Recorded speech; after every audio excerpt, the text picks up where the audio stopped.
دوستو، اگر آپ چاہتے ہیں کہ آپ کی شریک حیات نفسیاتی مریض نہ بنے، بڑھاپے کی عمر کو پہنچنے کے باوجود بھی وہ صحت مند اور تندرست رہے، آپ کے بچوں کی اعلیٰ نشوونما اور صحت اور تندرستی اور اعلیٰ صلاحیتوں کا مالک بنائے، تو ایک چیز میک شور کرنا کہ آپ کی ذات کی طرف سے اسے کوئی ذہنی صدمہ یا کوئی غم نہ ملے۔ آپ اپنی شریک حیات کی وہ تمام جائز خواہشات کو پورا کریں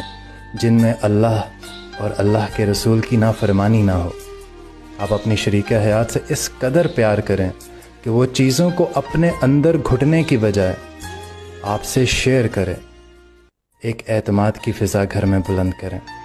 اور یہ اعتماد کی فضا آپ کے لیے، آپ کے بچوں کے لیے اور آپ کی بیوی کے لیے بہت ضروری ہے۔